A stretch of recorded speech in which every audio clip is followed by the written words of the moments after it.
BJP की सबसे बड़ी सफलता जो रही वो ये है कि उसने इस देश के बहुसंख्यक हिंदू को ये बता दिया है कि मैं तुम्हारी टीम का आदमी हूं। उससे एक लगाव, झूठा सच्चा जैसे भी किया है। और एक बार आप देखिए, जब फुटबॉल का मैच देख रहे हैं, हॉकी का मैच देख रहे हैं, क्रिकेट देख रहे हैं, अब आपको लगता है कि भाई मेरी टीम है, जो मेरी टीम है उसका आदमी नो बॉल भी कर देता है तो आपको लगता है कि नहीं यार, अंपायर ना देखे तो ज्यादा अच्छा है ना। बीजेपी ने वो एक तरह का एक रागात्मक एक लगाव बनाया है। किस आधार पे बनाया? तीन चीजों के आधार पे। वो तीनों ही झूठी हैं। राष्ट्रवाद, जिसमें बीजेपी और आरएसएस ने इस देश में एक कतरा खून का नहीं बताया दिया इस देश की आज़ादी के लिए, लेकिन आज बीजेपी राष्ट्रवाद की ठेकेदार है। दूसरा, भारतीय सभ्यता और संस्कृति। मैं दावे के साथ कहता हूं, इन्हें समझ ही नहीं है भारतीय सभ्यता और संस्कृति की, लेकिन आज भारतीय सभ्यता और संस्कृति आगे बढ़े। विनिवेशीकरण, परसों ही प्रधानमंत्री ने भाषण दे दिया, हमें मैकॉले की परंपरा से आगे बढ़ना होगा। कभी समय मिला तो मैं बताऊंगा कैसे मैकॉले के सच्चे पुत्र ये लोग हैं जिस तरह का काम कर रहे हैं। तीसरा, धर्म, और खासतौर पे हिंदू धर्म। इसके बारे में फिर मेरा कहना है, हिंदू धर्म से इनका बिल्कुल वही रिश्ता है जो सावरकर जी का था। यानी कि जिस तरह का रिश्ता जिन्ना साहब का इस्लाम से था और सावरकर जी का हिंदू धर्म से था, वैसा ही हिस्सा इनका भी है। लेकिन आज की तारीख में सच है गलत है, इन तीनों चीज़ों पर कब्जा है। और इन तीनों चीज़ों को भारत के प्रोग्रेसिव, लिबरल, सेकुलर एलीट ने उठा उठा के बीजेपी की थाली में रख दिया है। उसके कारण आज हम सांस्कृतिक रूप से इतने पंगु हो चुके हैं। एक साधारण व्यक्ति से बात करते हैं आप और मैं, वो कहीं मान के चलता है कि ये ना मुसलमान परस्त होंगे ही होंगे, ये तो हिंदुओं के पक्ष में कुछ बोल ही नहीं सकते हैं। तो मैं तो सुन के हैरान होता हूँ कि भाई क्यों करूंगा मैं ऐसी बात। कैसे हिंदू हो तुम, हिंदू के नाम पे कलंक हो, बिल्कुल सनातन विरोधी हो, दिन रात ही चलता रहता है। मैं उनको बेचारों को दोष नहीं देता जो बोल रहे होते हैं, तो पट्टी पढ़ाई हुई है।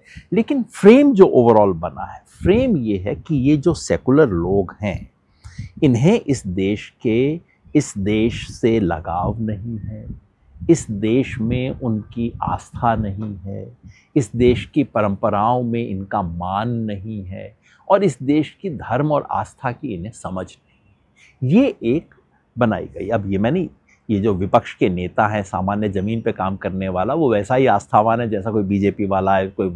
लेकिन ये जो फ्रेम बना दिया गया है, इस चौखटे से विपक्ष की राजनीति को बाहर निकलना पड़ेगा। और सीधे उसके मतलब हैं राष्ट्रवाद को, राष्ट्रवाद के सकारात्मक अर्थ को कबूल करना। राष्ट्रवाद मेरी विरासत है भाई। इस देश के राष्ट्रवाद ने मुझे कभी पड़ोसी से घृणा करना नहीं सिखाया था।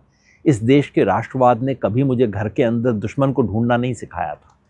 ये तो पूरी दुनिया का राष्ट्र को जोड़ने वाला राष्ट्रवाद मेरा है। दक्षिण अफ्रीका से जोड़ता था, फिलिस्तीन से जोड़ता था, बांडोंग लेके जाता था, चीन के दुख दर्द को समझने सिखाता था। और इस देश में दुश्मन की तलाश नहीं, दोस्ती की रिश्ते बनाने का राष्ट्रवाद था। उस महान राष्ट्रवाद का वारिस बनना हमें दोबारा शुरू करना होगा। इस देश की सभ्यता संस्कृति में बहुत कुछ कूड़ा है। दुनिया की कोई सभ्यता नहीं है जिसमें कूड़ा नहीं है। दुनिया की कोई नदी नहीं है जो रेत और कूड़ा ऊपर से लेके नहीं आती। लेकिन दुनिया की कोई कौम ऐसी नहीं है जो कि उस आधार पे पानी पीने से इनकार कर देती है। छान लेते हैं, पानी पी लेते हैं। तो इस देश की सभ्यता संस्कृति से जो एक गहरा रिश्ता इस देश के आज़ादी के आंदोलन का था, वो पुनर्स्थापित करना, और इस देश के तमाम धार्मिक परंपराओं से, जिसमें हिंदू धर्म शामिल है, एक सकारात्मक रिश्ता बनाना। याद रखिए, वो महात्मा गांधी पार्टीशन के वक्त लाखों लाशों के बीच में खड़ा होकर कुछ अगर बोल सकता था तो इसलिए कि वो मुँह से राम भी बोलता था। मैं नहीं कहता कि आप और मैं बोलना शुरू कर दें। मेरे जैसे लोग जो कि मंदिर मस्जिद गुरुद्वारे नहीं जाते हैं वो ठीक है, लेकिन इस देश के 95% लोग जाते हैं। लेकिन उस गांधी को भी किसी कातिल ने, गोडसे ने मारकर उनके सीने में 3 गोलियां उतार दी थी। क्योंकि गांधी की वही चिंतन, उनके वही विचार उस दौर में उन तमाम लोगों को नागवार गुजर रहे थे जिनकी संख्या आज करोड़ों और में हो गई। जब उस गॉडसे ने 3 गोली मारी, इस देश के लाखों घरों में खाना नहीं खाया गया था। करोड़ों लोगों ने कुछ दिन तक अपने घर में चूल्हा नहीं जलाया था। ये वो देश है। और ये जो 3 गोली मारने वाले और इनके लोग सर छुपाते हुए गलियों में भाग रहे थे, पथराव हुए थे, इनकी रिपोर्टिंग नहीं हुई, पत्थर मारे थे लोगों ने इनके ऊपर, कहा था कि तुम इस देश को बिलोंग नहीं करते हो। और ये तब जबकि 50 लाख लोग मर चुके थे। उस लाशों के बावजूद उस एक बुढ़े की लाश ज्यादा भारी थी। वो जो है, उसने धर्म से नाता नहीं तोड़ा था अपना, धर्म के उस पर खड़ा था वो। मैं नहीं कहता कि हम झूठे धर्म को अपनाना शुरू कर दें, नहीं है तो नहीं है। नास्तिक होना भी इस देश का एक संप्रदाय है, हम उसके हिस्सा हैं। भगत सिंह ने मैं नास्तिक क्यों हूं लिखा, बिल्कुल। और वो इस देश में हमेशा, आज नहीं, चारवाक ने भी लिखा। और मतलब ये नास्तिक होना भी इस देश का एक बाकायदा हमारी परंपरा का एक हिस्सा है, वो भी बिल्कुल। लेकिन इस देश की जो धार्मिक परंपराएं हैं, उनसे एक रिश्ता बनाना। धर्म केवल कूड़ा नहीं है, धर्म केवल अंधविश्वास नहीं है, धर्म में इस देश का सबसे सुंदर भी है। उस सुंदर से रिश्ता बनाना और उस कूड़े को हटाना, ये काम आधुनिक सेकुलर लोग करने में पूरी तरह से असफल रहे, जिसके चलते आज कोई चोटी लगा ले, एक टीका लगा दे, हाथ में कुछ हथियार उठा ले और वो मतलब हिंदू धर्म का प्रतिनिधि बन जाता है। अरे भाई, काहे के आप प्रतिनिधि हो? क्या आपने किया है? चाहे जितने जार उगल्ले मारो काटो नरसंहार की बात करता रहे, रामनवमी के दिन तलवार लेके चल रहे हैं। अरे भाई, रामनवमी हमने भी देखी है, रामनवमी कोई तलवार लेके चलने का दिन है? ये हम लोगों ने जो जमीन खाली कर दी है इस सब चीज के लिए। और खास तौर पे मैं कहूँगा, हिंदू धर्म से जो रिश्ता बनाने की असफलता रही। बाकी धर्मों पे क्या था, सेकुलर लोग ज़्यादा न जानते थे और चुप भी रहते थे, और वो मैं समझता हूँ, है ना। और एक तरह से अल्पसंख्यक धर्म को आप टारगेट ना करें, उसकी एक संवेदनशीलता भी मैं समझता हूँ, होना चाहिए। बहुसंख्यक समाज को हमेशा अपनी आलोचना पहले करनी चाहिए, दूसरों की बाद में करनी चाहिए। लेकिन हिंदू धर्म की जो बहुल परंपराएं हैं, कोई एक परंपरा तो, हिंदू धर्म तो एक समुद्र की तरह है, उस पूरे समुद्र के प्रति आपने पीठ मोड़ ली। नहीं, ये बहुत गंभीर मसला विषय उठाया आपने। जैसे आपने कहा हिंदू धर्म के विराट हिंदू धर्म की जो विराटता है, आपने कहा उसकी तरफ से पीठ मोड़ लिया अपने सेकुलर लोग। और ये कैसे, मतलब क्या करना चाहिए, ये क्या कहना चाह रहे हैं आप? नहीं, मैं बिल्कुल स्पष्ट कहना चाह रहा हूँ। आपने सही पकड़ा है, बात गहरी है, गंभीर है और हमारे कई दोस्तों को बहुत चुभेगी। और मैं जानता हूँ इसके ऊपर कुछ गालियाँ वालियाँ भी पड़ेंगी, क्योंकि हम एक तरह की असहिष्णुता हमारे अब संस्कार में आ गई है इस देश में। लेकिन जो धर्म है ना, धर्म केवल रिलीजन नहीं है। धर्म इस देश में नैतिकता का जो ग्राह्य है, जो धारण करने योग्य है, उसका नाम है। और ख़ास तौर पे हिंदू धर्म तो चूंकि कोई एक ग्रंथ का धर्म नहीं है, कोई एक पैगंबर का धर्म नहीं है, उसमें इतनी विविधताएं हैं। वैष्णव है, कोई बजरंगबली का भक्त है, इतने देवी देवता सब अपने हिसाब से उपासना करते हैं। उसके भीतर आपको सब कुछ मिलता है। मिलता आपको एक ईश्वर वाले में भी है, लेकिन हिंदू धर्म में ज़्यादा आसान है, सब कुछ मिलता है। यहाँ विवेकानंद हैं जो कहते हैं काहे को मंदिर में जा रहे हो, फुटबॉल खेला करो। उसको मतलब आज वो कह दे कोई आप मेरा जैसा आदमी, तो पता नहीं उसका क्या हो जाए। कहते हैं कि मैं वो कोई गाय की रक्षा के लिए चंदा कर रहे थे, उनका मैं क्यों चंदा दूं इस चीज़ के अंदर, बेकार के काम कर रहे हो तुम, है ना। और वो व्यक्ति हिंदू है, हिंदू धर्म का इतना बड़ा प्रतीक है, प्रधानमंत्री भी शीश नवाते हैं उसके सामने। वो गांधी है जिसके सामने पूरे ग्रंथ बनारस के पंडों ने पढ़ के सुना दिए, और गांधी ने कहा होगा तुम्हारे ग्रंथों में लिखा, ये मेरी माँ का हिंदू धर्म नहीं है, मैं नहीं मानता इसको, है ना। तो वो धर्म, और ये बात केवल हिंदू धर्म पे लागू नहीं होती, दुनिया के हर धर्म पे लागू होती है। उसमें दुनिया का सबसे निकृष्ट भी मिलता है और दुनिया का सर्वोत्तम भी मिलता है। मैं तो भाई आज धर्म को एक भाषा के रूप में देखता हूँ। एक भाषा में आप माँ बहन की गालियाँ भी दे सकते हो और उसी में प्रेम पत्र भी लिख सकते हो, यही धर्म है। इस धर्म में मुझे विद्रोह भी मिलेगा, इस धर्म में मुझे बसवन्ना भी मिलेंगे, इस धर्म में मुझे मीरा भी मिलेगी, और इस धर्म में मुझे वर्णाश्रम धर्म की रक्षा करने वाले लोग भी मिलेंगे, उसकी काट भी मुझे इस धर्म में मिलेगी। उस पूरे समुद्र, ये हमारी संस्कृति का एक व्याकरण है। और मेरे एक अध्यापक थे, वो कहा करते थे, आप शब्दों से झगड़ सकते हो, आप अक्षर से कभी झगड़ नहीं सकते, अल्फ़ाबेट से कभी मत झगड़ो, क्योंकि जिस दिन आप अल्फ़ाबेट से झगड़ना शुरू कर दोगे उस दिन कोई व्यक्ति आपकी बात समझेगा नहीं। उसी अल्फ़ाबेट को लेके आप नए शब्द बनाओ। हमने धर्म के अल्फ़ाबेट से झगड़ने में बहुत समय लगा दिया। अल्फ़ाबेट से मत झगड़िए, वो अल्फ़ाबेट आपको पता नहीं क्या सुंदर शब्द बनाने की क्षमता भी देता है। उसके शब्दों से झगड़िए, उसमें कुछ नया खड़ा कीजिए। ये बहुत गंभीर बात है। और जब तक हमारी राजनीति, सेकुलर लोगों की राजनीति इस सच को स्वीकार नहीं कर पाएगी, हम बराबर हारेंगे, और ऐसे झूठे लोगों से हारेंगे जिनका धर्म से कोई संबंध नहीं। नहीं, तो कैसे स्वीकार करें? जैसे देखिए, एक दौर था ये भी कि चूंकि बीजेपी का पूरा नैरेटिव ये होता है, बीजेपी और संघ का, कि ये जो तेजस्वी यादव हैं, अखिलेश यादव हैं, या राहुल गांधी है, हिंदू विरोधी हैं, सनातन विरोधी हैं, धर्म विरोधी हैं। और एक स्थिति ऐसी आती है कि राहुल गांधी को जनेऊधारी ब्राह्मण कहने के लिए सुरजेवाले को प्रेस कॉन्फ्रेंस करना पड़ता है। ये गुजरात चुनाव के समय की बात है, अगर मुझे ठीक से याद है, पिछले गुजरात चुनाव के समय, कि राहुल गांधी जनेऊधारी ब्राह्मण है और सबूत देना पड़ता है कि ब्राह्मण होने का। तो बहुत फेजेज हमने देखे। राहुल गांधी मंदिर भी गए उस दौर में, महाकाल से लेकर कहाँ, और तस्वीरें बाकायदा जारी की गई। तो होता है कि न इधर के रहे उधर के, उससे भी कुछ हासिल नहीं हुआ। मैं इस तरह के नौटंकी की बात कतई नहीं कह रहा। मैं नहीं समझता कि इसकी कोई आवश्यकता थी। राहुल गांधी नौटंकी कर रहे थे इस तरह का ये कहना कि भाई ये जो जनेऊधारी ब्राह्मण, मुझे आज तक ये समझ नहीं आया राहुल गांधी ने ये क्यों किया, इसकी क्या तुक थी, और किस तरह से उनकी ओवरऑल पॉलिटिक्स में ये चीज़ जुड़ती है। मुझे तो समझ नहीं आई ये चीज़। अब पर मैं बाकी चीज़ों की कह रहा था कि जो जिसे नौटंकी मैं कहता हूँ कि आप दिन रात केवल तस्वीरें छपवाने के लिए करें। राहुल आमतौर पे नहीं करते। मैं पूरी भारत जोड़ो यात्रा में उनके साथ था और उन्होंने उस तरह की नौटंकी वाली राजनीति नहीं की, मैंने देखा वहाँ।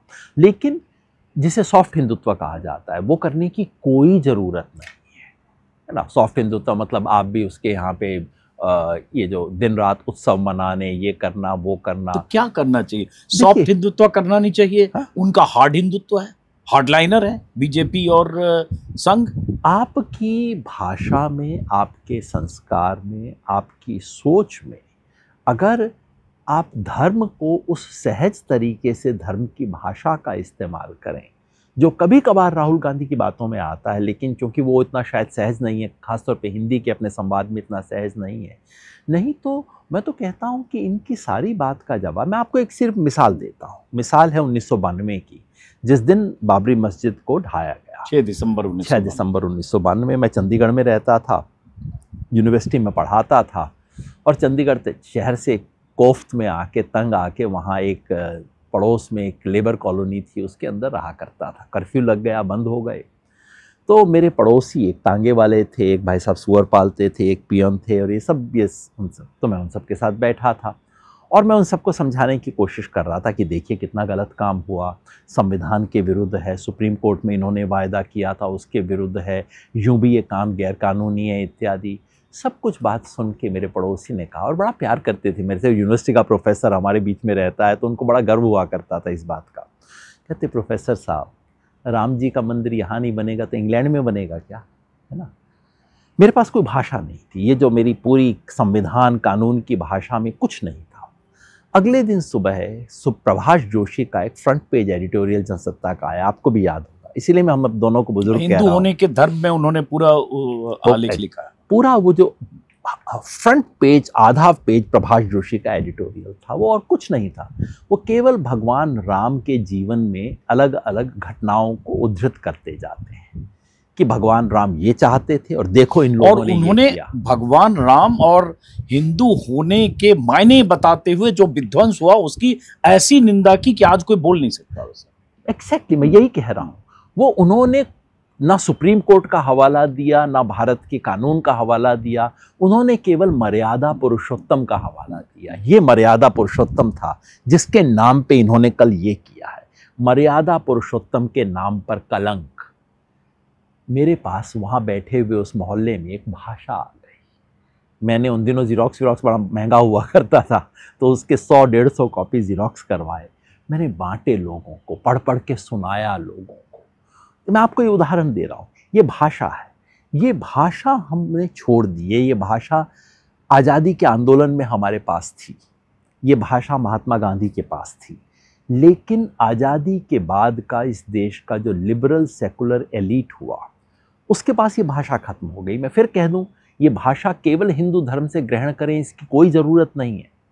ये भाषा इस्लाम से आप ग्रहण कीजिए, जो सिख धर्म से ग्रहण करे वो सिख धर्म से ग्रहण करे, और कुछ लोग होंगे जो सबसे ग्रहण करेंगे।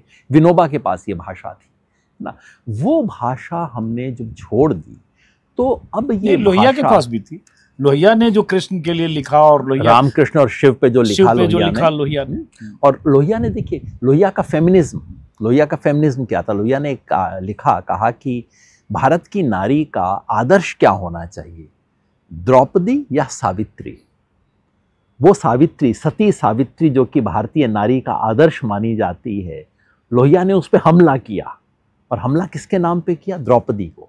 ये नहीं कहा कि तुम भारतीय हो, तुम अंधविश्वासी हो, तुम ये हो वो हो। लोहिया ने कहा देखो द्रौपदी के बारे में तुम लोग यही सोचते हो ना, उसके 5 पति थे, तुम्हारी आंख में दोष है।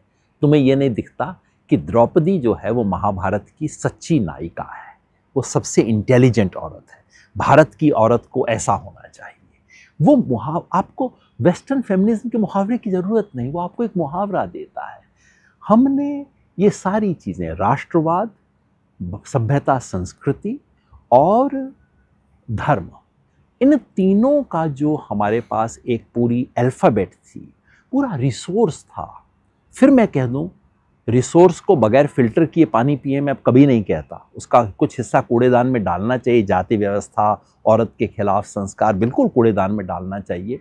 और इस सभ्यता संस्कृति की पूजा करने वाले हर व्यक्ति ने सीखा और डाला कूड़े में, बिल्कुल खुल के डाला। महात्मा गांधी कहते थे तुम जो स्क्रिप्चर ला दो, अगर तुम कहते हो अस्पृश्यता ठीक है तो मैं उस धर्म को रिजेक्ट करता हूँ, ये कहने की हिम्मत थी।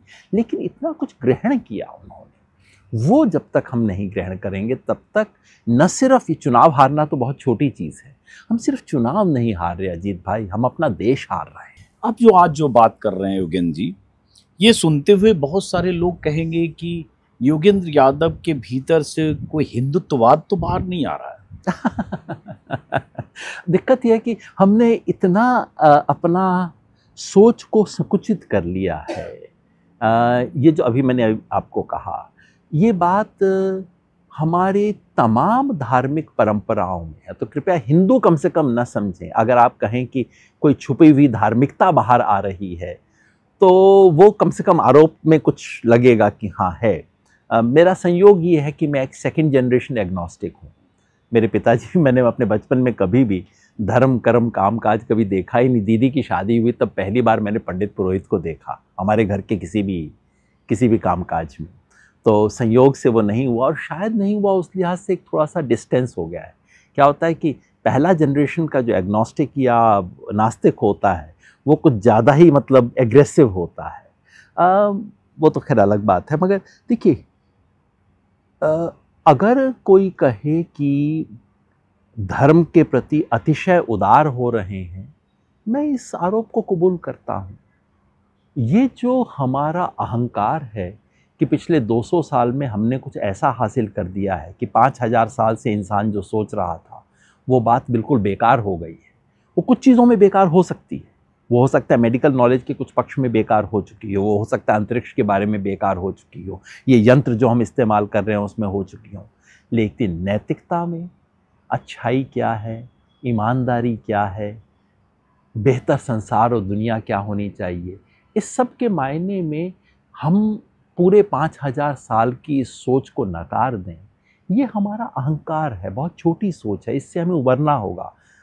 इस्लाम से सीखना होगा, क्रिश्चियनिटी से, सिखिज्म से, हिंदुज्म से, सबसे सीखना होगा। क्यों नहीं सीखें? आज आपसे बात करते हुए लग रहा है कि आप राजनीतिक बात कम, आध्यात्मिक बात ज्यादा कर रहे हैं।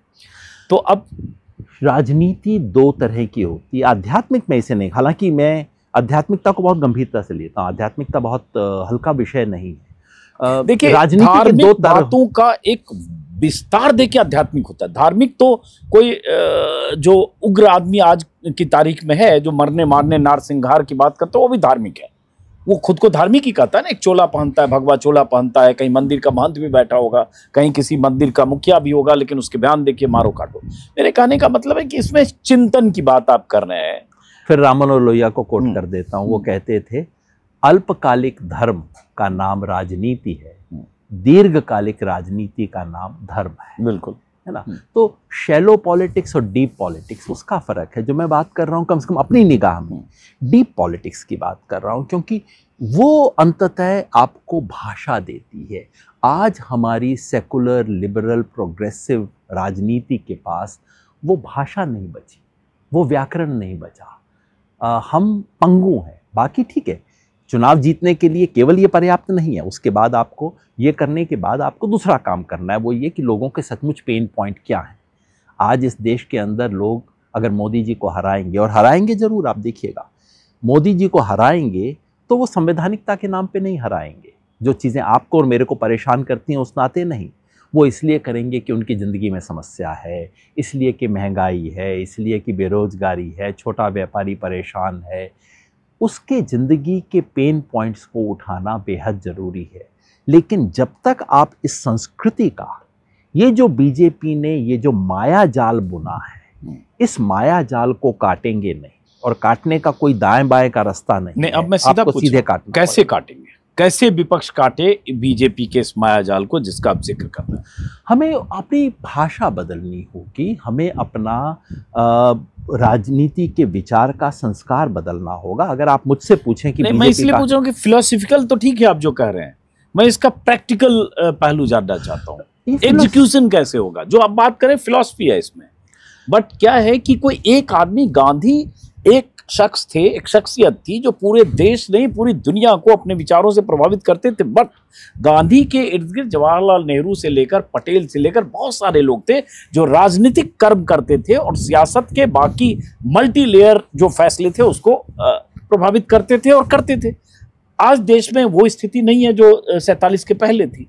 आज जो स्थिति है, पॉलिटिकल इन्वायरमेंट है, 75 साल में देश कहीं से कहीं चला गया, सोशल मीडिया, हर आदमी के हाथ में फ़ोन है, हर आदमी हाईली मोटिवेटेड या डीमोटिवेटेड या ओपिनियनेटेड है। इस दौर में इस फिलॉसफी का कैसे इस्तेमाल विपक्ष करे, कौन करे? राजनीति के दर्शन का इस्तेमाल तुरंत कल सुबह नहीं हो सकता, और वो ना सावरकर के दर्शन का हुआ। इनको भी 30-40 साल लग गए अपने दर्शन को वापस करने के अंदर, इसको ट्रांसलेट करने में। और जो मैं कह रहा हूँ, इससे कल आपको चुनाव में फ़ायदा हो जाएगा, ऐसा मैं कतई नहीं कह रहा हूँ। लेकिन अगर आप राष्ट्रवाद के सवाल को लीजिए, सच ये है कि इस वक्त चीन भारत के 1000 स्क्वायर किलोमीटर पे बैठा हुआ है, जो पिछले 8-10 साल के अंदर उसने कब्जा किया है, और इसके बारे में प्रामाणिकता से विपक्ष बोल नहीं पाता। क्यों नहीं बोल पाता? क्यों नहीं हम इसको मुद्दा बना सकते? 62 में हुआ, 62 के अंदर पराजय हुई, कुछ भी आप उसको नाम ले दीजिए, पराजय हुई, अपमानजनक पराजय हुई, और देश को बहुत बड़ा नुकसान हुआ। लेकिन उसके बाद अगर भारत ने कभी भी बहुत बड़ा भूखंड खोया है तो वो अब खोया है। इस राष्ट्रवाद के सवाल को, ये तो राष्ट्रीय अस्मिता का सवाल है, राष्ट्रीय सुरक्षा का सवाल है, राष्ट्रीय सीमाओं का सवाल है। इन सवालों को हम प्रभावी तरीके से क्यों नहीं उठा सकते? राहुल गांधी ने बहुत बार उठाया, या कुछ और विपक्ष के नेताओं ने उठाया, लेकिन वो जनता उससे, देश की बड़ी आबादी, पब्लिक एट लार्ज, उससे कितना कनेक्ट कर रही है, नहीं कर रही है। मीडिया एक बड़ा तंत्र है, वो किस तरह से नैरेटिव गढ़ता है। जो आपने कहा, गलवान वैली के बाद प्रधानमंत्री मोदी का बयान था, ना तो यहाँ कोई घुसा है ना कोई घुस आया है, इससे बड़ा झूठ और जो उस समय था एविडेंस था। भाई उसके लिए डिसएंगेजमेंट के लिए आप कितने दौर की बात करते रहे, मिलिट्री लेवल की, फिर विदेश मंत्री लेवल की, एनएसए लेवल की। अगर कोई घुसा ही नहीं था तो बात क्या करते रहे इतने देश के प्रधानमंत्री ने राष्ट्रीय सुरक्षा पे इससे बड़ा झूठ बोला हो, मुझे तो ध्यान नहीं आता कि इतना बड़ा झूठ कोई प्रधानमंत्री बोल सकता है। दूसरा झूठ यही था जो इन्होंने बोला अभी पाकिस्तान के एंगेजमेंट के अंदर, ऑपरेशन सिंदूर में, कि भाई पाकिस्तान के आग्रह पर सीज फायर किया गया। अरे भाई, अगर पाकिस्तान के आग्रह पे सीज फायर किया गया था तो आप बड़े विचित्र आदमी हो।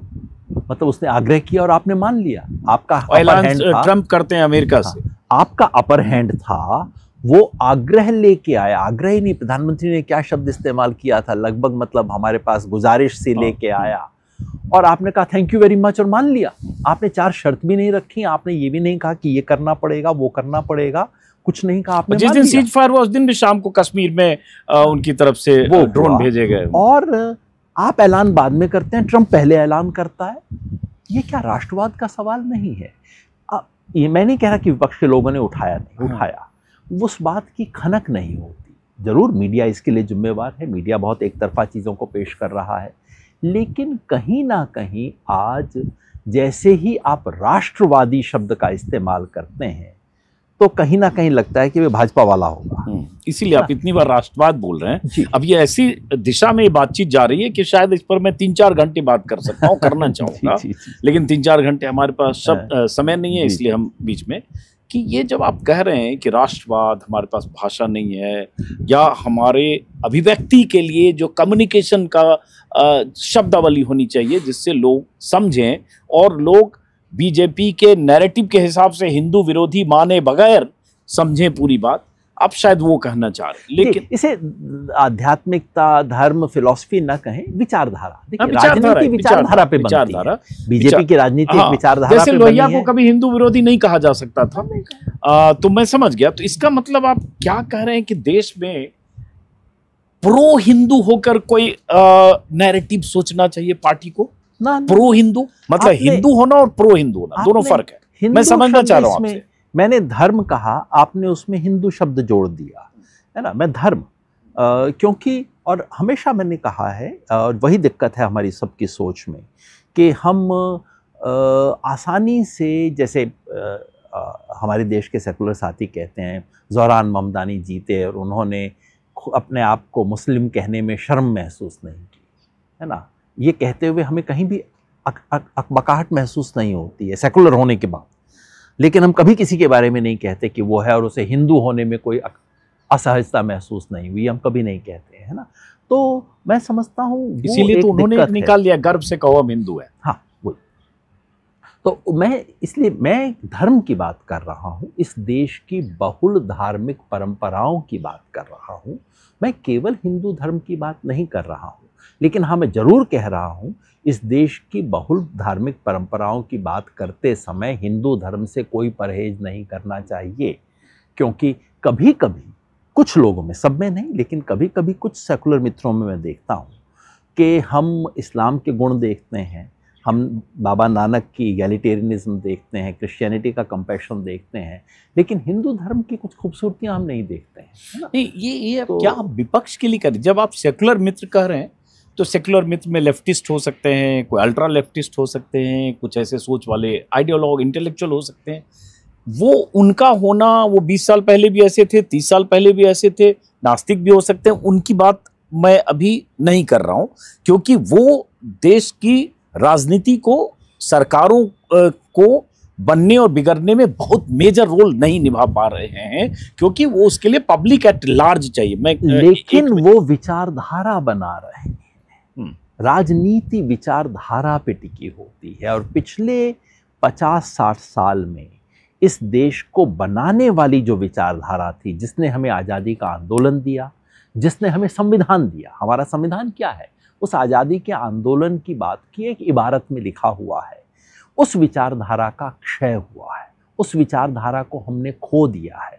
वो विचारधारा केवल और केवल आधुनिकता की विचारधारा नहीं थी, वो पश्चिम की नकल की विचारधारा नहीं थी, वो एक देशज आधुनिकता का विचार था, वो एक भारत के सकारात्मक राष्ट्रवाद का विचार था, वो देश और दुनिया को जोड़ने वाली हमारी सभ्यता का विचार था। हमने उस सब को खो दिया है और ये अब दो हिस्सों में बंट गया अच्छा, है। किसने खो दिया? हमने कह रहे हैं तो आप, हम तो चूंकि अपोजिशन और इस पॉलिटिकल उसकी बात कर रहे हैं, क्या ये विपक्ष के लिए हम कह रहे हैं? क्या हम कांग्रेस के लिए कह रहे हैं? क्या आप समाजवादी पार्टी के लिए कह रहे हैं? इंडिया गठबंधन के घटक दलों के लिए कह रहे हैं? क्योंकि सरकारें बनेगी किसकी?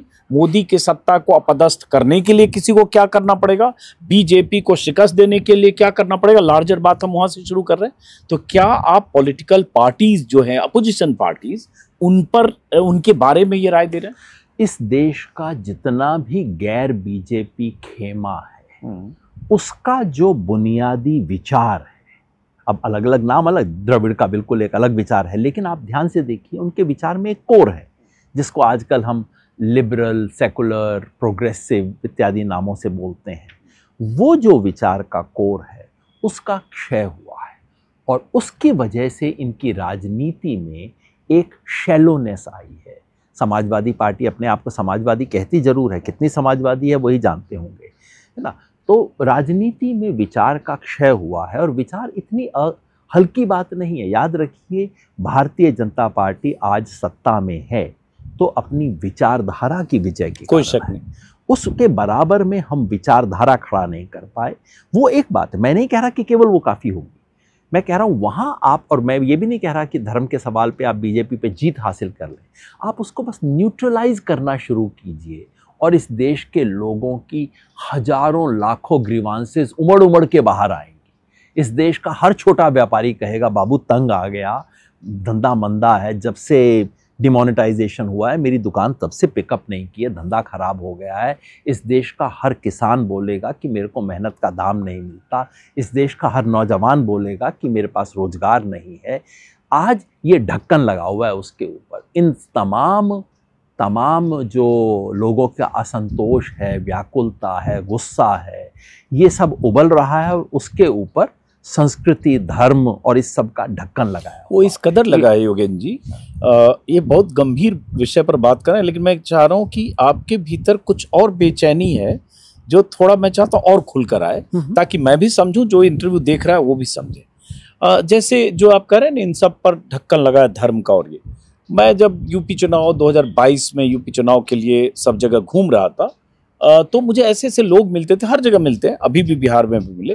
जब उनसे कहेंगे बहुत महंगाई है, ये है, तुमको पेट्रोल इतना महंगा, डीजल इतना महंगा, या तेल इतना महंगा, जो भी है, तो ऐसे लोग मिलते हैं, फ्रीक्वेंटली मिलते हैं कि 200 रुपये लीटर भी पेट्रोल हो जाएगा तो भी हम मोदी जी को देंगे, और 2000 का सिलेंडर हो जाएगा तो भी मोदी जी को देंगे, क्योंकि वो सनातन हिंदुत्व, अयोध्या से लेके और उसके बाद उनका जो भी विश्व गुरु जैसे। तो उनके लिए उनकी गरीबी, गुर्बत, बेरोजगारी, रोजमर्रा की दिनचर्या के ऊपर उनकी धार्मिकता या एक सोच जो उनमें सोच जो पैबस्त कर दी गई, वो भारी पड़ जाती है। बिल्कुल, और बहुत गहरी बात आप कह रहे हैं। और जब वो भारी पड़ जाती है तो आपके लॉजिक को सुनना ही नहीं चाहता है कि बेटा अगर ऐसे नहीं होगा तो ये महंगाई कम नहीं होगी, ऐसे नहीं होगा तो आपकी बेरोजगारी दूर नहीं, वो सुनना नहीं चाहता है कि मैं हैप्पी हूं इसमें। तो सिर्फ आप और मैं नहीं, इस देश का गरीब भी केवल अपनी आर्थिक स्थिति को नहीं देखता। हम और आप, क्योंकि दिक्कत ये प्रोग्रेसिव लोगों में ये दिक्कत रहती है कि हम समझते हैं कि हम तो अपने डी क्लास हो गए, हम तो अपनी आर्थिक स्थिति की मजबूरी से ऊपर आदर्श की बात सोच सकते हैं, लेकिन वो जो रेहड़ी वाला है, वो जो जूते गांठ रहा है, वो अपनी आर्थिक मजबूरी के बारे में सोचेगा नहीं। वो अपना धर्म भी सोचता है, संस्कृति सोचता है, देश सोचता है। साधारण लोगों से बात करता हूँ, वो कहते हैं सब कुछ है, लेकिन मोदी जी ने देश की इज्जत बढ़ा दी। अब मतलब ये बात बिल्कुल झूठ है, कतई इसमें कोई सच नहीं है। लेकिन आप वो जूती गांठने वाले से लेके शिकागो में बैठे हुए हिंदुस्तानी से बात कर लीजिए, सब आपको कहेंगे कि देश की इज्जत बढ़ा दी। अब जब तक इन चीज़ों का आप मुकाबला नहीं करेंगे, जब तक इसका मुकाबला करने की भाषा, विचारधारा आपके पास नहीं है, तब तक चुनावी खेल आपके खिलाफ खड़ा रहेगा। कभी कभार आपको जीत भी जाएंगे, ऐसा असंभव नहीं है, लेकिन जहां आप विचारधारा की लड़ाई हार चुके होते हैं, वहां फिर आप सिर्फ लेन देन की छोटी छोटी लड़ाइयां जीत सकते हैं। तो जब आप ये कह रहे हैं कि जब तक विचारधारा की लड़ाई में उनसे नहीं जीतेंगे, और जो आपने कहा ना, मैं कह रहा हूँ कि मैं भी ऐसे हजारों लोगों से मिलता हूँ और उसी आधार पर मैं तय करता हूँ कि जैसे अति पिछड़ी जातियां हैं, गरीब लोग हैं, बिहार में भी ऐसे बहुत सारे लोग मिले, कहीं पासी समाज के लोग, कहीं पासवान समाज के लोग, मुसहर जो भी हैं, उनकी गरीबी भी देख रहा हूँ और साथ में उनकी बीजेपी के प्रति रुझान की वजह भी देख रहा हूँ, जो मैंने कहा। लेकिन बहुत जगह जब आप डिटेल बात करेंगे लोगों से, तो अंत में फिर बहुत सारे लोगों में मुस्लिम हेट का भी एक लेयर निकल कर आ जाता है। उसके हिंदू होने के मायने, सनातनी होने के मायने, और सडनली कि मोदी जी जरूरी है, क्योंकि मुसलमानों को चाप के मोदी जी ही रखते हैं, वो अपने मोहल्ले और अपने गांव तक पहुंच जाता है अंत में। तो इसके साथ एक नफरत का लेयर भी है। मतलब मैं सबको नहीं कह रहा हूं, मेरी माँ भी प्रैक्टिसिंग हिंदू है, मेरे घर में मंदिर है, पूजा करती हैं, उपवास करती हैं, सब कुछ करती हैं, लेकिन बहुत सारे ऐसे लोग भी होंगे। तो मैं ये कह रहा हूं कि फिर ये कहाँ देखते हैं विचारधारा, कैसी विचारधारा हो। वही आपने बहुत, जो अपनी माँ का उदाहरण दिया आपने कि वो करती हैं लेकिन मुसलमान से नफरत नहीं करती, उस तरह के, ये हिंदू धर्म का कोर रहा है। और आज जो हम देख रहे हैं ये हिंदू धर्म की विकृति है, राजनीति के द्वारा पैदा की गई विकृति। इसमें कोई शक नहीं है कि मुसलमान को घृणा करने वाले 2-5% लोग हमेशा रहे होंगे, और मुसलमानों में भी हिंदुओं से घृणा करने वाले 2-5% हमेशा रहे होंगे। आज चुप हैं, कल को मौका मिलेगा तो वो भी उछल उछल के ऊंचा बोलेंगे। ऐसे हमेशा 5-10% लोग रहे थे। और ख़ासतौर पे पार्टीशन के अनुभव के बाद, जो बहुत दुखद अनुभव था, जो लोग इधर आए उनके लिए बहुत पीड़ादायक अनुभव था, तो ये 2-4% के 5-6% हो गए होंगे। लेकिन उसे देश का डोमिनेंट मूड बना देना, जो कि इस सभ्यता संस्कृति के संस्कार, इस मिट्टी की जो स्वभाव है उसके विरुद्ध है, ये कर देना जो है, ये राजनीति की उपलब्धि है, विकृत राजनीति की उपलब्धि। और इसलिए हिंदू धर्म की इस विकृति की काट करना भी राजनीति की जिम्मेवारी है, एक स्वस्थ राजनीति की जिम्मेवारी। हमारे आज़ादी के आंदोलन ने हिंदू धर्म की सफाई भी की। ये विवेकानंद, स्वामी दयानंद सरस्वती से शुरू होते हुए इसकी सफाई करने की कोशिश की। आज, और केवल ये हिंदू धर्म के बारे में नहीं कह रहा हूँ, आज इस देश के तमाम धर्मों और धार्मिक संस्थानों पर जिस तरह के लोगों का कब्जा होते जा रहा है, उनके बारे में अगर मैं 1-2 शब्द बोल दूं तो आपकी चैनल को दिक्कत हो जाएगी, लेकिन हम सब जान रहे हैं क्या क्या, किस किस तरह के छोकरे आज अपने आप को संत कहलाने लग गए हैं, ये सब होने लग गया है। तो ये जो धर्म की विकृति है, उसका इलाज करना भी राजनीति की जिम्मेवारी है। तो कैसे हो योगेंद्र जी, बहुत पेचीदगी है। अब आप जो बात कर रहे हैं मैं समझ नहीं पा रहा हूँ, समझ नहीं इन द सेंस कि आपकी भावनाएं समझ रहा हूँ, लेकिन उसका एग्जीक्यूशन या वो हो कैसे, किसी चीज को अचीव करने के लिए कैसे करें, ये नहीं समझ पा रहा हूँ। मतलब क्या अपेक्षा करते हैं आप राहुल गांधी से, तेजस्वी यादव से, अखिलेश यादव से, या ममता बनर्जी से, अगर मैं सीधा पूछूं? देखिए, विचारधारा का बदलाव ये कहूँ कि 6 महीने में हो जाएगा तो नहीं होता है। कुछ लोगों को जैसे विचारधारा का क्षय 50 साल में हुआ, कम से कम 5, 7, 10 साल के अंदर विचारधारा का पुनर्निर्माण करना होगा। और वो विचारधारा होगी इस देश के स्वधर्म की विचारधारा, है ना, जो स्वधर्म, जिसको आप किसी एक धर्म से न जोड़ें, इस देश के स्वधर्म को, इस देश के सच्चे राष्ट्रवाद को दोबारा उभारने की विचारधारा होगी।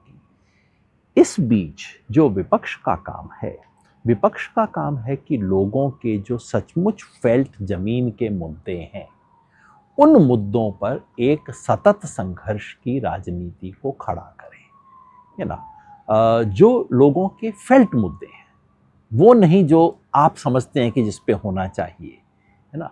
जैसे मैंने अभी गिनाए, साधा बेरोजगारी का सवाल, इतना बड़ा सवाल है इस देश का आज भी। किसान को फसल का दाम नहीं मिलता, आज भी इतना बड़ा सवाल है। महिला सुरक्षा चाहती है, नहीं मिलती है। व्यापारी के व्यापार चौपट होता जा रहा है। और इतनी जो गैर बराबरी इस देश में आ रही है, अपोजिशन की राजनीति का मुख्य आधार तो ये होगा, है ना। डे टू डे पॉलिटिक्स उन चीज़ों पे नहीं होगी जिसकी अब हम चर्चा कर रहे थे। वो एक तरह का फ्रेम देती है, वो विचारधारा एक चौखटा देती है जिसके भीतर आप राजनीति करते हैं। राजनीति आप इन चीज़ों पे करते हैं जो अभी मैं कह रहा हूँ।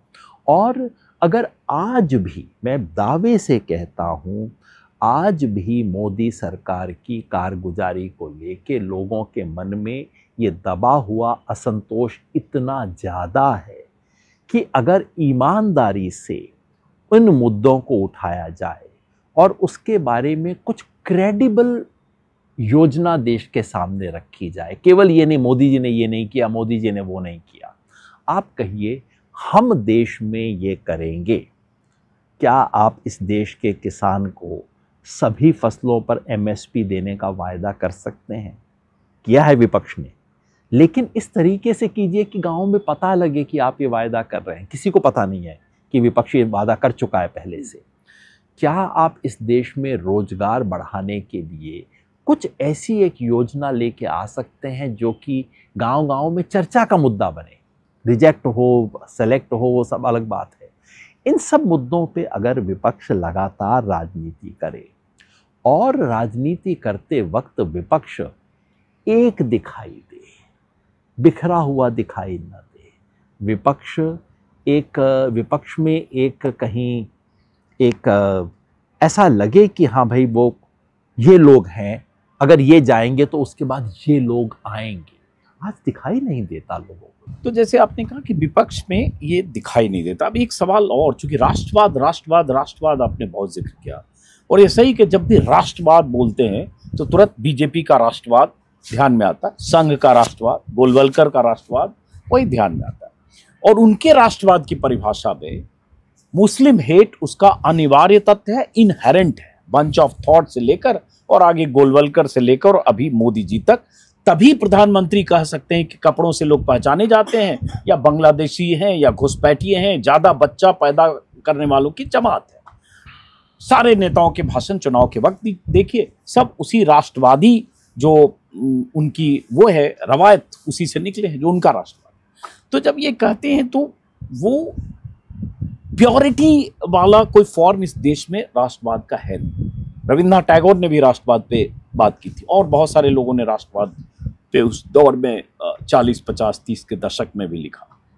तो ये जो आपका राष्ट्रवाद है, इसको डिफाइन करके और इसको राजनीतिक तौर पर इसको आत्मसात करके लोगों तक पहुंचाना, तो ये तो फिर दशकों का काम है। चुनाव यहाँ 6 महीने बाद भी है, पहली बात भाई, ये मेरा राष्ट्रवाद नहीं है, ये भारत के आज़ादी के आंदोलन का राष्ट्रवाद है। ठीक है, ये भारत के संविधान का राष्ट्रवाद है।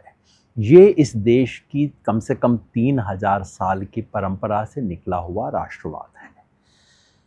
कितने इस दुनिया के देश होंगे जिनके राष्ट्रगान में ऐसे कुछ शब्द होंगे, पंजाब, सिंध, गुजरात, मराठा, द्राविड़, उत्कल, बंगा। मैंने दुनिया भर में जो पश्चिम का राष्ट्रवाद है तो इस बात को छुपाता है, डरता है, कहता है नहीं नहीं हमारे यहाँ कोई प्रांत नहीं है, हमारे यहाँ कोई भाषा नहीं है, एक भाषा, एक राष्ट्र, एक चलन। ये पश्चिम का राष्ट्रवाद है, जिसे बीजेपी राष्ट्रवाद कहती है। ये सीधे सीधे यूरोप के राष्ट्रवाद की नकल है। इंटरव्यू के शुरू में मैंने आपसे कहा था कि मैं कभी दिखाना चाहूँगा कि सबसे बड़े अगर मैकॉले पुत्र हैं तो ये लोग हैं। ये यूरोप का राष्ट्रवाद है, 1 नेशन 1 लैंग्वेज 1 रेस 1 रिलीजन, ये यूरोप का राष्ट्रवाद है। मेरा तो पंजाब, सिंध, गुजरात, मराठा, द्राविड़, उत्कल, बंगा है। और याद रखिए, इस पूरी गिनती में आपको उत्तर भारत के हिंदी प्रदेश का कोई नाम दिखा? नहीं दिखा।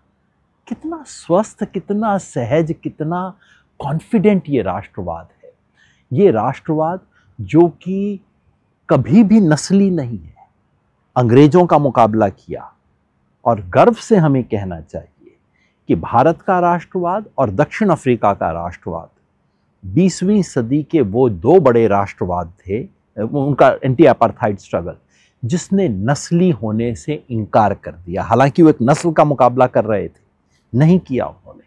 तो ये राष्ट्रवाद जो नस्ल का नहीं हुआ, ये राष्ट्रवाद जिसने धार्मिक, सिर्फ धर्मों का संगम नहीं किया भारत के राष्ट्रवाद ने। भारत के राष्ट्रवाद ने 3000 साल की इस देश की परंपराओं का निचोड़ निकाला। उसमें जो त्याज्य था, जो कूड़ेदान में डालने लायक था, उसको बिना हिचक कूड़ेदान में डाला और बाकी को लाया, एक देशी आधुनिकता का आविष्कार किया। ये वो राष्ट्रवाद है, मेरा नहीं है। इसलिए इसको किसी नई विचारधारा को हमें देश में नए सिरे से लाने की जरूरत नहीं है। वो जो इस देश के संस्कार में है, मिट्टी में है, उसको दोबारा सरफेस पे लाने की जरूरत है। और वो संस्कार बचा हुआ है, इसीलिए देश आज भी बचा हुआ है, बावजूद इसके कि इतनी घृणा ऊपर से ये लोग फैला रहे हैं। अभी भी देश बचा हुआ है क्योंकि वो संस्कार बचा हुआ है। लेकिन जो जिस राष्ट्रवाद से आपका मुकाबला है अपोजिशन का, अगर आपके हिसाब से अगर माने कि इसकी परिकल्पना की जानी चाहिए, वो एक तरह से कट्टर हिंदुत्ववाद उसका कोर है, राष्ट्रवाद उसका एक ऊपर से मुलम्मा है। उस मुलम्मे के नीचे, उस नकाब के नीचे कट्टरता और हिंदुत्ववाद है। अगर मैं गलत कह रहा हूं तो आप दो चीजें हैं, कट्टर हिंदुत्ववाद है और उसके अंदर मनुवाद है। हाँ, मनुवाद है, दोनों चीजें। मनुवाद भी मैं कहना चाह रहा था, जब आप धर्म की व्याख्या करते करते बड़ी थिन लाइन है, वहां पहुंच जाते हैं। तो ये खेल यही हो रहा है। राष्ट्रवाद तो सिर्फ मुखौटा है, उसके पीछे आपको जो आंख मार के मैसेज दिया जा रहा है वो ये है कि यार हिंदुओं का बोलबाला होगा, काहे को चिंता करते हो, 80-20 होगा और 80-20 होगा। और उसके पीछे भी जो बगैर आंख मारे हल्का सा कनखियों से इशारा हो रहा है, चिंता मत करो, 80 की तो बात कर रहे हैं, खेल 15% का है। ये जो इसके पीछे गहरा मनुवाद है वो है इसकी सच्चाई। इसलिए उसे, और इसी में इसकी काट के यंत्र भी छुपे हुए हैं। चूंकि अंततः ये एक समाज के सिर्फ 15% लोगों का वर्चस्व पूरे देश पर स्थापित करने अपर का कास्ट की बात कर रहे हैं, जो जी अपर कास्ट जातियां, 4-5 जातियां, जो हिंदू अपर कास्ट हैं, जो मुश्किल से इस देश की आबादी का 17-18% होंगे। माने 20 से अधिक, 20 नहीं है लगभग, ये मैं विश्वास से 14-15-16% इतने प्रतिशत हैं। उसका इस देश पर वर्चस्व हो, उसकी जो कोशिश है उसका आप मुकाबला करेंगे। मुकाबला कैसे करेंगे, अभी बातें अजीब लगेंगी, लेकिन इस किस्म की छद्म जो राष्ट्रीयता, ये इसे मैं राष्ट्रवाद नहीं कहता, ये छद्म राष्ट्रवाद है। लेकिन वो तो पलट के कहेंगे कि मोदी जी हैं वो ओबीसी हैं, मोहन यादव ओबीसी हैं, नीतीश कुमार कुर्मी हैं। आप राज्यों में उठा के देख लीजिए, उनके ओबीसी और पिछड़े और इन सब का प्रतिनिधित्व मोदी सरकार में, बीजेपी में सबसे अधिक है। तो मनुवादी कैसे हैं, और वो 14-15-16% के अपर कास्ट के खांचे के कैसे हैं? ये तो दुनिया का नियम है ना कि आपको जिस समाज का दमन करना होता है उस समाज का एक मोहरा वहां पे बैठा होता है। और बीजेपी जाहिर है जो भी चुनावी राजनीति का खेल समझता है वो इतना तो जानता है कि 15% के आधार पे आप राजनीति नहीं कर सकते। इस 15% का वर्चस्व घोषित करके नहीं हो सकता। जब तक अघोषित रहेगा तब तक 15% का वर्चस्व हो सकता है।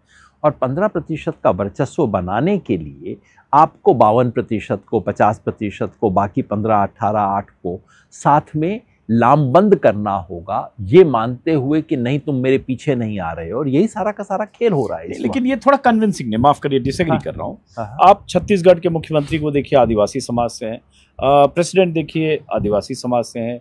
नायब सिंह सैनी देखिए, हरियाणा में वो ओबीसी हैं।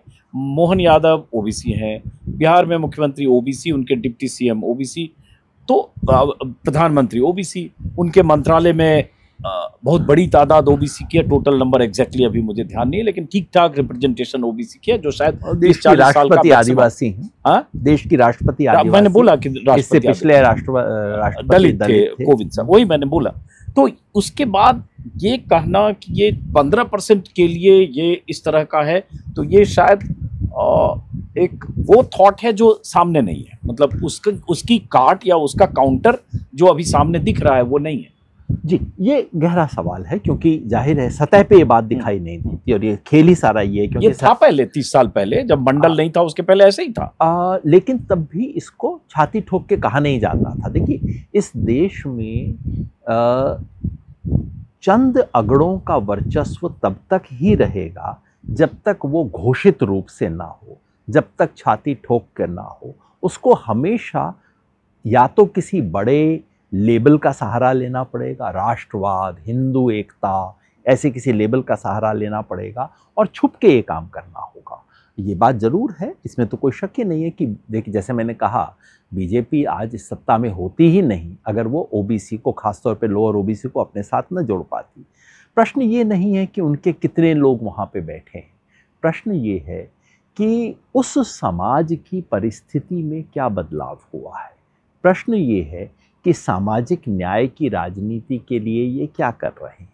प्रश्न ये है कि जाति जनगणना जैसी बात को स्वीकार करने में इन्हें 10 वर्ष क्यों लगे।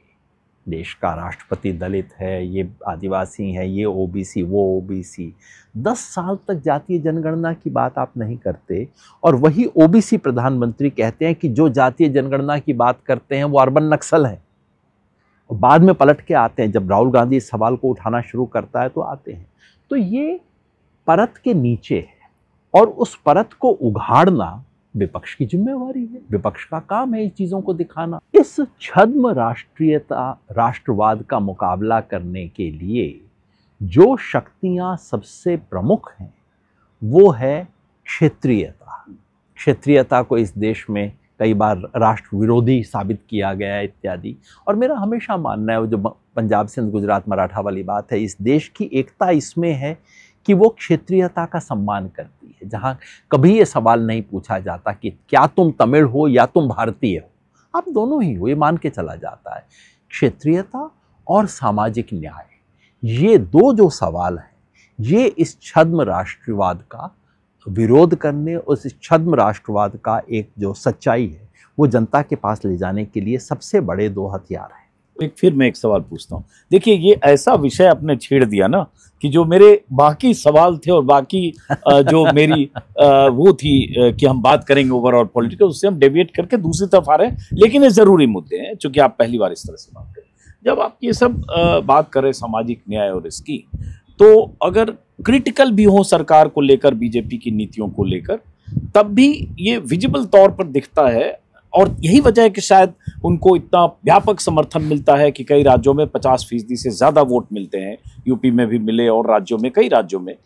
तो जब दिखता है कि ईबीसी, ओबीसी माइनस यादव और दूसरी जातियां, दलित, एससी और वो सारी एससी एसटी, तो एक लार्जर अम्ब्रेला, लार्जर बिरादरी, चाहे यूपी में बात करें, चाहे बिहार में बात करें, कुशवाहा, कोयरी, कुर्मी, मौर्य, सैनी, शाक्य, जितनी जातियां हैं, मैंने कहा अदर देन यादव, कश्यप, चूंकि हम सब लोग घूमते हैं तो बात, ये सब तो उनके साथ हैं, एनडीए के साथ, बीजेपी के साथ, मोदी जी के साथ। उनको लगता है कि हमारे रहनुमा, हमारे पैरोकार यही है और उन्हीं की सरपरस्ती में हमारी बेहतरी है। इसलिए वो एक बड़े अम्ब्रेला के तौर पर अखिलेश यादव के बरक्स मोदी जी की पार्टी के साथ खड़े। तो यही सबसे बड़ी असफलता है इस देश के विपक्ष की, क्योंकि जो विपक्ष की राजनीति की पहली जिम्मेवारी होनी चाहिए वो ये कि इस देश, ये जो भारत एक पिरामिड है, ये कोई सादा वैसा बिल्डिंग नहीं है, पिरामिड है। इस पिरामिड के नीचे बॉटम हाफ में जो रहने वाले हैं उनकी एकता स्थापित करना इस देश के विपक्ष की पहली जिम्मेवारी है। क्योंकि भारतीय जनता पार्टी मूलतः इस देश के पिरामिड के जो ऊपर का ट्रायंगल है उनकी पार्टी है। बिहार में आप कह लीजिए, सब बात सच है, मैंने तो खुद कहा है कि यादव मुसलमान को छोड़ के तमाम बाकी लोग उनके साथ खड़े थे। लेकिन आज राज कौन कर रहा है बिहार में? बिहार में अगड़ों के वर्चस्व को स्थापित करने का काम नीतीश कुमार ने किया है। बिहार में जो सामाजिक क्रांति हो सकती थी, हो रही थी, उसको रोक के पलटने का काम नीतीश कुमार ने किया है। तो जो चेहरा सामने आता है और जो उसका ऐतिहासिक रोल है, वो दो बिल्कुल अलग अलग चीज़ें हैं। और भारतीय जनता पार्टी का इस वक्त जो इस देश में रोल है वो बिल्कुल मनुवादी वर्चस्व जो है, ये जो ऊपर का ट्रायंगल है, उसका वर्चस्व स्थापित करने का काम कर रही है। और ऐसे में स्वाभाविक है ऑपोजिशन का पहला रोल क्या होना चाहिए कि आप जो नीचे वाला वर्ग है, जो इस देश का आज भी सिर्फ आधा नहीं है, bottom half of the pyramid is not half, वो 2/3 होता है पिरामिड का, असली तो संख्या तो उसी में होती है सारी। उस हाफ को आप संगठित करें, उसको जोड़ें। और उसमें विपक्ष की बहुत बड़ी असफलता रही है। आप बिहार की मिसाल लीजिए। बिहार में जब लालू प्रसाद यादव आते हैं तो वो गरीब गुरबा का नेता है। वो बिहार में मुलायम सिंह जो नहीं कर पा रहे थे, लालू प्रसाद यादव वहाँ दलित का नेता भी था, है ना। ये जो सामाजिक क्रांति हुई उस वक्त दलित, पिछड़ा, अति पिछड़ा सब मिलके थे। धीरे धीरे वो घटते घटते केवल मुस्लिम और यादव का गठजोड़ हो गया। मुसलमान जब आरजेडी के साथ खड़ा होता है, बदले में हिंदुओं में एक मोबिलाइजेशन होता है, और यादव जब अति उत्साह से सड़क पे निकलता है, लोग सहम जाते हैं, तो अति पिछड़ी जातियां बिदक जाती हैं। बिल्कुल, सिर्फ फॉरवर्ड ही नहीं, अति पिछड़े भी बिदकते हैं। ये अति पिछड़े भी, और ओबीसी में भी दूसरी जो मैंने कहा गैर यादव। देश की सामाजिक न्याय की राजनीति जिसका विपक्ष नेतृत्व कर रहा है, उसकी सबसे बड़ी असफलता का नमूना आपको देखना हो तो ये है कि आपने उस गरीब गुरबा की सामाजिक क्रांति को केवल यादव और मुसलमान के हाथ में पकड़ा दिया और बाकी सबको पीछे छोड़ दिया। ये जो बिहार में हुआ, वैसा ही कुछ पूरे देश में अलग अलग तरीकों से हुआ है, और उसे हासिल दोबारा करना विपक्ष का एक बॉटम ऑफ द पिरामिड का सोशल कोलिशन बनाना, एक हिस्टोरिक ब्लॉक खड़ा करना, वो सबसे बड़ी जिम्मेवारी है। मैं जो विचारधारा की बात करता हूँ, वो सब करना विपक्ष के नेताओं का काम नहीं है। इनका काम ये है कि ये एक हिस्टोरिक ब्लॉक बनाए, इनका काम ये है कि ये लोगों की आर्थिक दिक्कतों को, पेन पॉइंट्स को रोज आर्टिकुलेट करें, और इनका काम ये है कि देश की जनता के सामने एकजुट राजनीतिक गठबंधन के रूप में दिखाई दें। ये काम करें। विचारधारा का कौन करेगा? आप और मैं करेंगे, इस देश के सोचने वाले लोग करेंगे। विचारधारा का काम इस देश की राजनीतिक पार्टियां किया करती थी, लेकिन उसके निर्माण का काम पार्टी नहीं करती। पार्टी का मतलब एक तरह से एक किचन होती है और एक होती है दुकान जहां पे बने हुए माल को बेचा जाता है।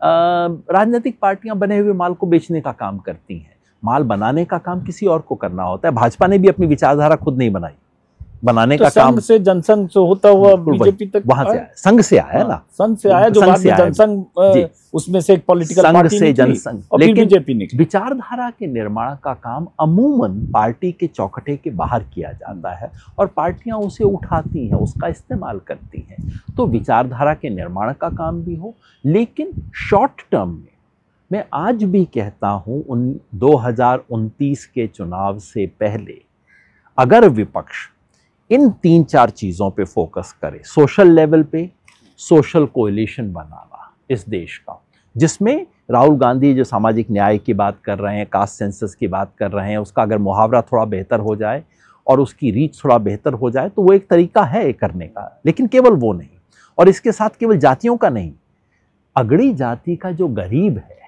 वो भी बेहद गरीब है।